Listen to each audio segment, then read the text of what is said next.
Hey, greetings, everyone. Lieutenant Colonel Alan West here, and welcome to the Steadfast and Loyal program.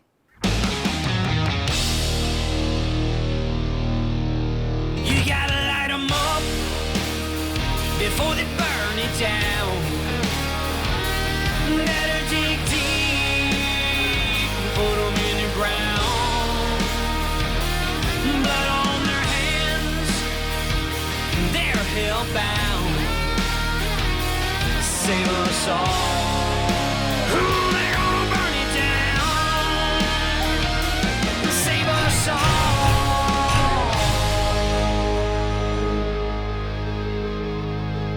before they burn it down.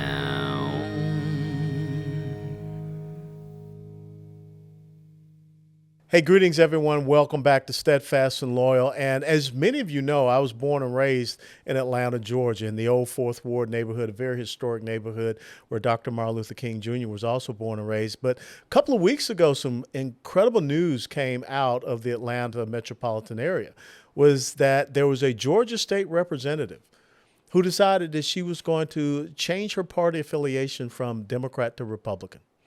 And so with us now, we have Georgia State Representative Mesha Mainor. She has two daughters, Chloe and Alexis. They are 17 and 11 years old. Representative Mainor enjoys hiking, boating, research, spending time with her family, and enjoying and going to new restaurants. And I just found out before we came on air that one of her daughters goes to the exact same high school that I graduated from back in 1979. State Representative Mainor, welcome to Steadfast and Loyal. Thanks for being here with us. Thank you so much for having me. I'm really excited to talk to you today. Well, I appreciate that. And like I said, we share, having Atlanta as our background. Of course, I left and went on to University of Tennessee and went to the Army. But talk to us about what have you seen as far as the changes, what things are positive, what things are not so positive about the Atlanta area, because, I remember when Maynard Jackson came in and we went from being a, small little sleepy southern town to this international city that people know so well. A lot has changed and a lot has not changed. So the great Maynard Jackson was the mayor of Atlanta, and the district, Martin Luther King, where his final resting place is actually in my district, in District 56 off of That's Sunset me. Avenue. Yeah. And so from that perspective, Sunset Avenue, the English Avenue community, the Hunter Hills community, the Mosley Park community, these communities really are all, they look the same, right? Nothing has changed in these communities. It's also the community that I was born and raised in. So when I went into office 3-4 years ago, it was really my goal to impact, right? To create a positive impact. When I see people walking down the streets for the past 50 years, and now some of my friends that I used to play with walking down the street, it bothers me. And I think that there are options and there are things that are available as far as resources to people in marginalized communities. But I learned, actually being in elected office, that the amount of resources that are available are not being distributed, right? Yeah. People are not letting these marginalized communities know that there are resources available. And I don't want to say too much in this opening, but in addition to that, there are so many things that can help a marginalized community. And I found that the Democrat Party was anti-helping them, which was the main reason why I decided to switch parties. That's an incredible decision that you made, because as I was reading, the district that you represent is overwhelmingly Democrat. So you're not making this decision as part of political survival. You're making this decision based upon something within you that you saw that you could not agree with anymore. So what was it about the principles and values? What was it at the nexus of making this decision to switch your party affiliation? You're absolutely right. So this was in no way a decision so I could win an election. Making this decision would make many people feel like this is the end of my political career. Hmm. And I'm fine with that, right? I didn't get into politics to be a career politician. I didn't get into politics for fame and notoriety.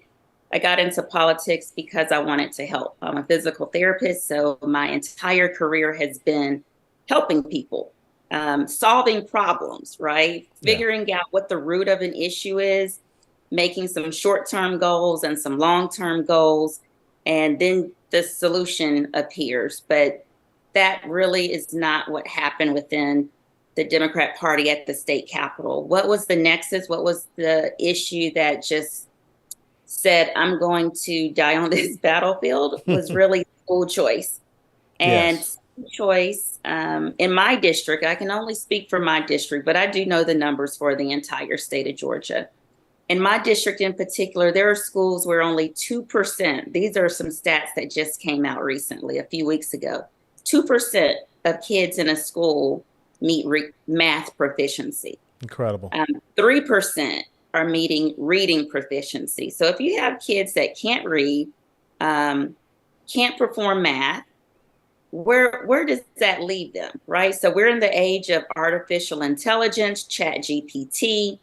If you've seen Whole Foods, you can purchase things by your hand now. Grocery stores are eliminating cashiers. So when you think about the retail market and the retail labor force, those are sometimes people that didn't finish high school. And so it's leaving generations and generations of people that are already in marginalized communities in despair. And despair leads to many other things. Well, it's interesting you bring that up because that's a national issue, this educational freedom, parental rights, school choice. And when you see parents that are standing up, they're being labeled as domestic terrorists. And just recently, up in the state of North Carolina, just north of you there, the Republican legislature passed school choice, and the Democrat governor, Roy Cooper, issued a state of emergency over the passing of school choice. But when you bring out these statistics, and we see it in Detroit, we see it in Baltimore, we see it in Washington, D.C., every major urban population center, we see the failure of education systems, and this is the traditional public school education. But yet we have the public school unions, the NEA and the AFT, they don't want to have that challenge. They don't want to have anything different. And sadly, we have a political party that is enabling that. So when you stand on that issue, what have been the ramifications and the consequences of you making that decision and articulating that this is about helping people through getting a quality education so they don't end up being marginalized as adults and they don't end up being victims? I think America and I think Democrats need to ask themselves, why is educating a Black child a state of an emergency? Ponder that, right? Educating a Black child, the North Carolina governor said, is a state of an emergency. I can think of many things that should be at a crisis level. Teaching a child adequately how to read and write and perform math. The state of emergency is the people thinking that is a state of emergency. Yeah, you're right. So how can people help me in this fight? One, going to my website, which is MeshaMainor.com. Right now, I'm fighting a system. Fighting a system is not easy, but I'm up for this task. I feel like it's a task the Lord has clearly wanted me to be on. So helping me, donate to my cause. What has happened since then? People in the Democrat Party have been all over social media, threatening me, calling me all kind of vile, racist names. At this point, we've had to get the GBI involved, Wow. police involved, just trying to figure out who the people are associated with these IP addresses, because the threats are serious. The threats are real. And I have children. I don't want anything to happen to my children just because of a policy issue. I feel like we are in such a hyper-partisan world where what happened to agreeing to disagree? right? Do you have to hate me because I feel one way about a policy? Really? And a lot of people that are in politics, especially on the Democrat side, that are opposed to school choice, their children are in private schools. They don't have children. Or they're lying and they're sending their child to a better performing school using someone else's address. And so if it's okay to give your children a choice, the question is, why don't you want to give a marginalized child a choice? And then you want to complain and say crime is bad. Why not give them an option to survive?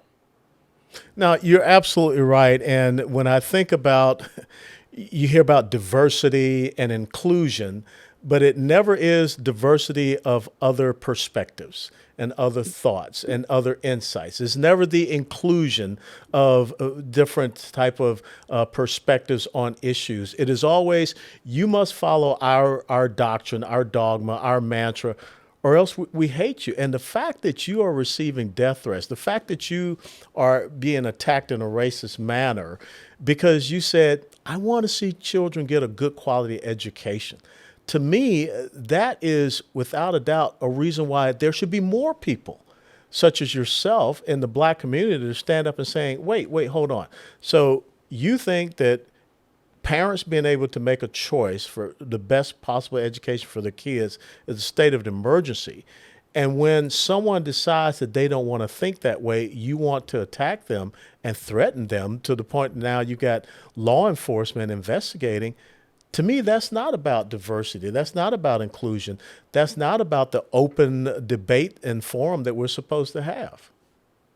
Right. It's about control. And the teachers union are in control. And it's not the teachers per se, it's the bureaucracy of the teachers union. Teachers come up to me all the time and say, I support school choice. Teachers support school choice so much. The amount of teachers that have reached out to me, we're thinking about starting a campaign of Teachers for Mesha, Wow. just because it's that many teachers that support school choice. Not only are the children handcuffed, but the teachers are handcuffed to a system that doesn't work, and they don't want to be a part of that system. My district in particular in Georgia, I have the highest number of charter schools than any other district in the entire state of Georgia. So my parents and my voters have already said, we want choice, right? I campaigned on providing choices. I campaigned on public safety. I campaigned on families above systems. It just so happens that school choice, public safety, families over systems are all things that Democrats fought against. Yeah. Yet they were the things that the Republicans were fighting for. Now, granted, there are going to be outliers on both sides of the spectrum. But at the end of the day, a parent is a parent. So I don't care if you're on the outlier or in the middle. I don't care where on the spectrum you are. That's your child. So no one, there's an old, saying, don't tell people how to raise their child.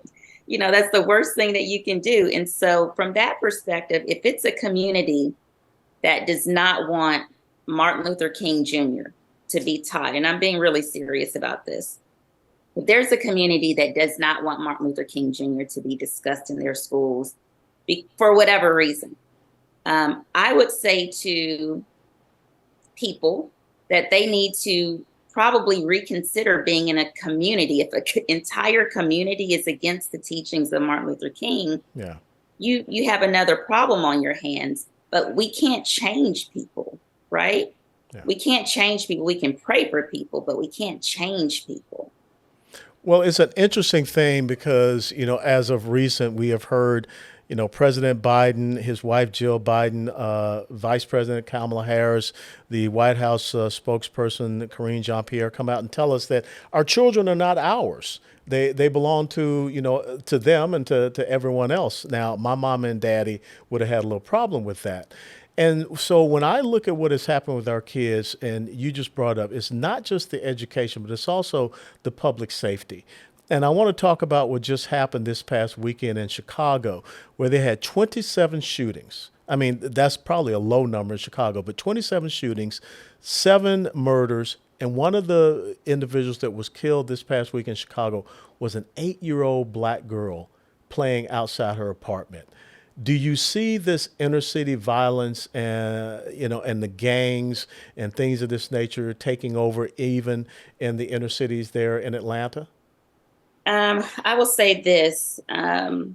Chicago is interesting, and it's interesting. I'll tell you just a personal story related to Chicago. My very good friend that I graduated from Howard University with, an educator in the Chicago school system, living in the suburbs. Her son was gunned down. And so it touches my heart in many ways. Gangs in Georgia. The Republicans put up something called, we did some legislation to help local DAs prosecute gangs. Democrats were against that bill. Right? For what reason? I mean, do they not want law and order? Do they not want law and order? It makes no sense. And I'm a victim of stalking. And so coming into the General Assembly, one of the things that was very important to me was making sure that the laws for crimes against women were intact and that they didn't have loopholes. Because within family violence, criminal justice systems, there are loopholes in the system where women are in danger. And so with that being said, I've realized that the Republicans, from my perspective, being a centrist, the Republicans were really about ensuring that the law enforcement and criminal justice system had all the tools necessary to succeed. The Democrats, it seemed like they were really concerned about defendants, right? People that allegedly committed crimes, or even people that have been found guilty of committing crimes. But there was no one in the middle that was thinking about just people that have suffered from a crime. So with that being said, Democrats were against it because the legislation is meant to decrease gang violence. But if you were in a gang, then you could be considered an alleged criminal. And the Democrat Party does not support, or the Democrat Party wants to support the rights of alleged criminals. So that's where the problem is. So what's next for State Representative Mesha Mainor? Are you up for re-election next year, or what? I mean, what's on the horizon for you? So I am going to run for my seat. I plan on winning my seat. I'm going to need the help of your viewers to do that. So thank you for inviting me on to share my message. I live in and represent a heavily Democrat district. Biden won 90% of the vote. But one thing that I do know, I'm not asking people to change their party affiliation. They'll have to come to that conclusion on their own. And I'll continue to educate them on who is supporting the issues that are important to you. The other thing is, it's important for me to make sure that in my district, this upcoming legislative session, I am on the ballot in 2024, but it's very important for me to help get the school choice bill passed. It did not pass this last session. There are Democrats that actually believe in school choice, but are afraid to vote against the system. So I hope that, constituents are reaching out to their state reps and telling them, we support this. We don't understand why you're not supporting this, and we're not going to support you unless you support school choice. Well, I will tell you, and I've said this before, is that school choice is the civil rights issue of this generation. Because when you relegate a child to a failing school system, when you have children, as you articulated, that are not reading at grade level or doing math at grade level, and as you know, early on, you learn to read. After that, you read to learn. And if you retard that progression, you're creating victims and not victors. So I think that this is going to be a very big and important issue in the 2024 election cycle. I don't know if you want me, the old colonel, to come back home to Atlanta, but I'd be more than happy to come and help you out, especially since your daughter is going to, a Midland Gray night. I was a Grady Gray night. Henderson, Eddie Sylvester Henderson. That was Yes. my coach's name, and that's the name of the stadium there. So once upon a time when I was young, I had a track record there at with the hurdles at Eddie Sylvester Henderson Stadium.